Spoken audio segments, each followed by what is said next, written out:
Hindi na siguro papayag si Casimero na matalo dito kasi pag matalo pa siya, talagang katapusan na ni Casimero kung matalo siya. Anyway, dito po sa video na ito, pag-usapan natin yung aking prediction kung ano sa tingin ko mangyayari. Kiss to win ng laban po ni Casimero na magaganap po sa December 27 sa Japan at ang kalaban niya, ito, no, si Tom Misokoshi. At ito po ang pwedeng mangyari kasi sa totoo lang, kung hindi pa rin ganun kakondisyon si Casimero, pwede pa talaga. Powercast Sports. If you're new here, don't forget to subscribe and hit the notification bell. Presented by Arena Plus. Alright, magpakatotoo lang po tayo dito sa laban na ito. Itong laban na ito binigay kay Casimero para siya ay manalo. Kaya pag matalo siya dito, talaga namang kakamo talaga ang ulo ng mga boxing fans, lalo na ng mga Casimero fans. Pero pag-usapan natin, ano ba dapat gawin ni Casimero para manalo? Ito yung totoo na kahit na hindi 100% si Casimero, kayang-kaya niya pa rin naman.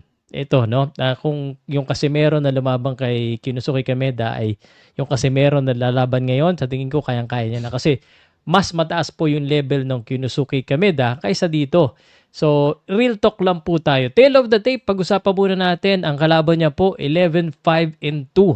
May 50 talo at yung mga nakatalo sa kanya, mga one-star fighter. So, kumbaga, binaba po yung level ng kalaban niya para siguraduhin na impresibo ang magiging panalo ni John Riel Casimero. Hindi na natin kailangan pag-usapan yung kartada ni Casimero kasi alam na natin, 3-division world champion, may knockout power. Although, syempre, natalo po siya sa kanyang huling laban. Maganda pa rin ang record niya. 34-5-1, 36 years old. 10 taon po ang lamang ng kanyang kalaban. Pero sabi nga nila, no, sa boxing ngayon, medyo kahit 40s lumalaban na. At ayan, kung kondisyon.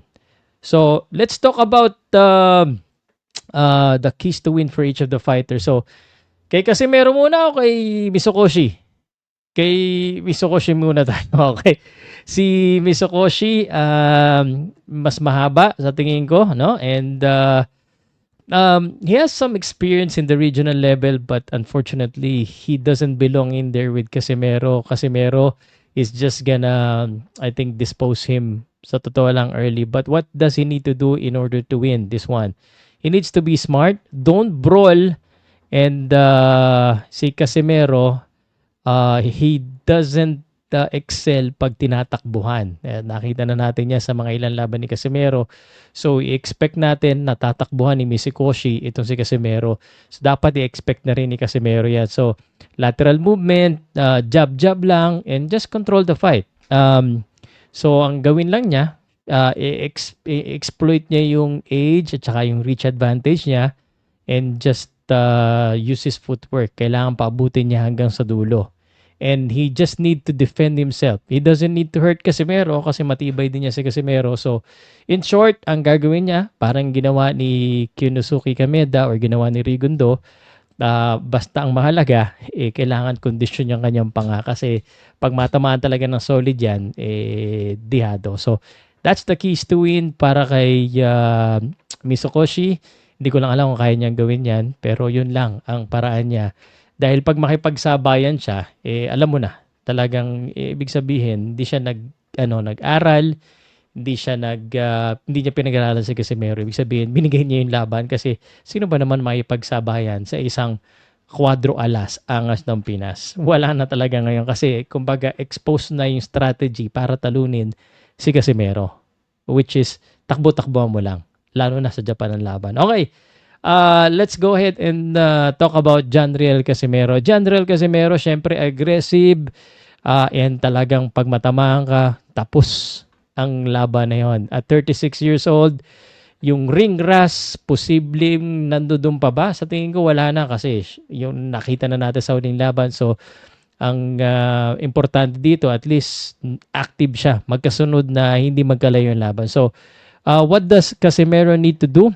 Kailangan i-control niya yung tempo early at kailangan matakot agad itong kalaban niya. Which I think takot naman kaagad yung mga kalaban niya. Tatakbo talaga kaagad.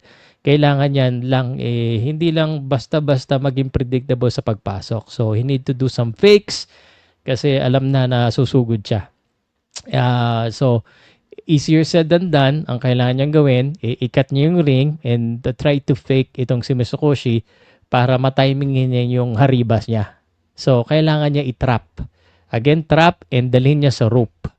Hindi pwedeng palabasin niya sa rope. So, kailangan harangan niya. Okay? And how does he do that? The most important of all, which is the biggest criticism kay Casimero, and totoo naman ito, huwag kayong magagalit, is his condition. So, ibig sabihin, yung kanyang huling laban, kung medyo mas maganda-ganda ang condition niya, sana inabutan niya si Kinusuke Kameda. Pero hindi niya inabutan, nagdidip kasi yung kanyang rate, napapagod din siya sa bandang huli, kahit sabihin natin na pumapasok pa rin siya, kasi talagang papasok siya dahil siya may lakas, kulang pa rin. Kung medyo mag-work siya at magandang kondisyon, mananakaut niya yan si Misokoshi. Alright? So at the end, on paper, talagang sobrang one-sided itong laban nito. Heavy favorite talaga si Casimero due to experience, championship experience. But recent performance ni Casimero, that's the question. Ano? And there are, kumbaga may duda na pababa na ng pababa yung level ni Casimero. So we do not know kung anong level na ba. Kung kasing baba na ba ni Kinusuke o baka si Misokoshi, kaya yan ang pinagtapat. So magkakaalaman tayo dito.